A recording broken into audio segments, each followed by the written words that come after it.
Shalom, shalom frères et sœurs en Christ et bienvenue dans la TIVO de ce mercredi 25 octobre 2023. La TIVO vous est écrite par le pasteur Chris Oyakilome et la lecture vous est offerte par les vérités de l'Évangile. Le thème d'aujourd'hui est « Quel chant chantons-nous » Chanter selon notre dispensation.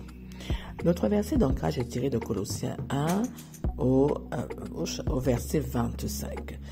Et il déclare, c'est d'elle que j'ai été fait ministre, selon la charge que Dieu m'a donnée auprès de vous, afin que j'annonçasse pleinement la parole de Dieu. Amen. Le pasteur nous dit, à mesure que j'étudiais la Bible, je me suis rendu compte que Dieu ne nous laisse jamais dans les ténèbres concernant quoi que ce soit. Par exemple, les chants que nous chantons sont censés correspondre à des dispensations, mais beaucoup ne le réalisent pas.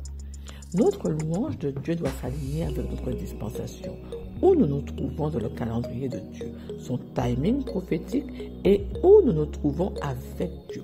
Si tu ne comprends pas cela, tu peux penser que tous les chants sont acceptables, mais ce n'est pas vrai.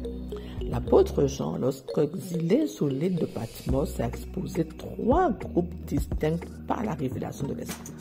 Le premier groupe se trouve dans Apocalypse 5, des versets 8 à 9. Il s'agit de 4 créatures vivantes et de 24 vieillards. Les apôtres font partie des 24 vieillards et représentent l'Église. Lis les paroles de leur chant dans Apocalypse 5 au verset 9. Ensuite, nous avons le deuxième groupe dans Apocalypse 14, des versets 1 à 3. Ce sont les 144 000, environ 12 000 de chacune des 12 tribus d'Israël. La Bible dit, ils chantèrent un chant nouveau devant le trône, devant les 4 êtres vivants et les vieillards. Personne ne pouvait apprendre le chant sauf les 144 000 qui avaient été rachetés de la terre. Dans l'Apocalypse 14 au verset 3, ils chantaient le chant, mais personne ne pouvait saisir ou comprendre ce qu'ils chantaient. Pourquoi ? Parce que le chant n'appartenait pas alors à la dispensation des 4 bêtes et des 24 vieillards. Enfin, le troisième groupe, les saints de la tribulation qui ont remporté la victoire sur la bête.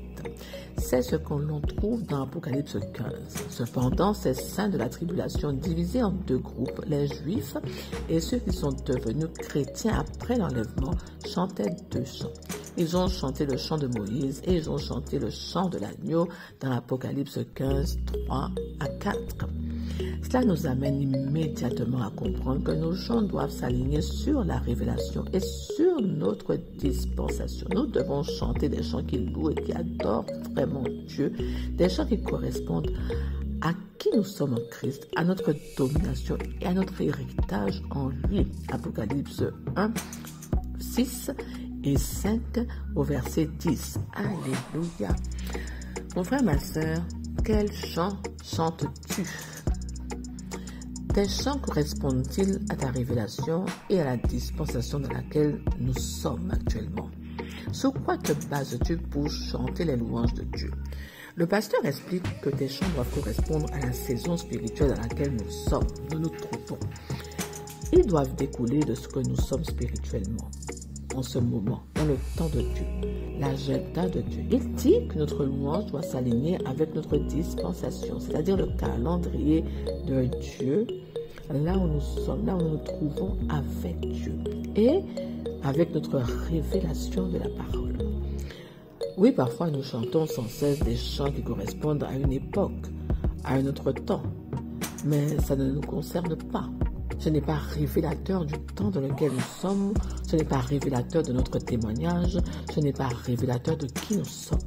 Par contre, notre chant doit révéler notre compréhension de qui nous sommes, notre identité, notre histoire spirituelle, qui évolue et qui progresse dans le temps.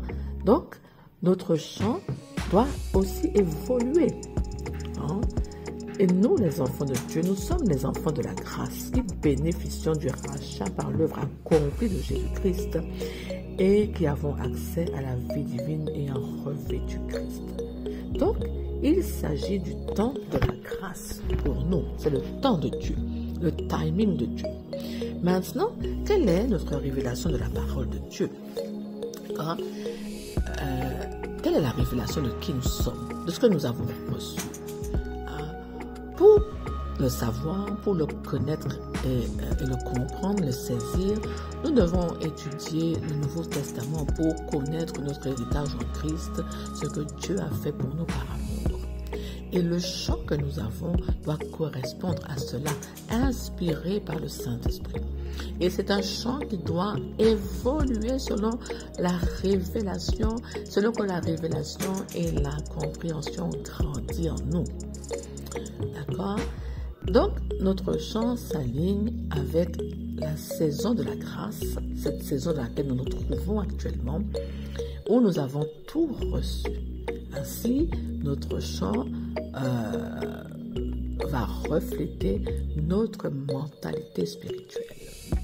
Il y a des chants que nous chantons car nous trouvons beaux. Les paroles sont belles, la mélodie est belle, la musique elle est belle, mais ils ne correspondent pas à notre saison ou à notre identité en Christ ou à notre témoignage. Nos chants ont pour but d'adorer, de louer, de magnifier le Dieu que nous connaissons dans nos révélations, le Dieu d'amour. Le Père qui nous aime tellement, qui a tout fait, tout préarrangé, tout préorganisé, tout prédestiné pour nous et qui nous a tout donné. Alors, on pourrait se demander, est-ce qu'on connaît vraiment notre Père? Si ta réponse, mon frère, ma soeur, est hésitante ou c'est non, alors repars de la parole dans le Nouveau Testament et étudie la vie de Jésus-Christ. Ne va pas dans l'Ancien Testament. Ou si tu y vas, c'est à la lumière du Nouveau Testament, à la compréhension, avec la compréhension du Nouveau Testament, éclairé par le Saint-Esprit, pour comprendre la révélation de ceux de l'ancienne dispensation. Maintenant, tu vas comprendre que tu fais partie d'un nouveau genre de fils, habité par Dieu dans toute sa gloire, et forcément ton chant sera tout différent. Le pasteur nous explique ça en parlant de 3 groupes distincts dont l'apôtre Jean a eu la révélation. Donc, sans m'attarder sur chaque groupe, ce qu'il veut nous faire comprendre, c'est qu'il s'agit de 3 temps différents qui commencent à partir de l'enlèvement de l'Église. Quand 3 groupes totalement différents spirituellement, et leurs chants sont différents et correspondent à leur témoignage dans leur saison. Premier groupe, un cantique nouveau, un cantique plein de gloire à l'agneau, c'est le chant de l'Église, le corps du Christ dont nous faisons partie. Deuxième groupe, qui ont chanté un chant que personne ne pouvait saisir ou comprendre parce que inspiré par leur dispensation, leur temps. Et troisième groupe, le chant de ceux qui reviennent de la grande tribulation, des saints qui reviennent de la grande tribulation et qui ont remporté la victoire sous la bête. Là encore, le chant est tout différent. Il est la résultante de leur témoignage et de leur temps. 3 dispensations différentes, 3 chants, 3 louanges différentes. Alors mon frère, ma soeur, quel est ton chant maintenant? Un chant de gloire, de victoire, de domination? En tout cas, ton chant, il est rempli de ta compréhension spirituelle et de la révélation de ce temps de grâce dans lequel nous vivons notre dispensation. Alléluia, gloire à Dieu. C'était vraiment une tivot vraiment très bénissante ce matin. Mon frère, ma soeur, je t'explique, je te prie vraiment de répéter cette prière avec moi. Cher Père, merci de m'avoir choisi pour connaître et marcher dans la connaissance de ta volonté, en sagesse et en compréhension spirituelle.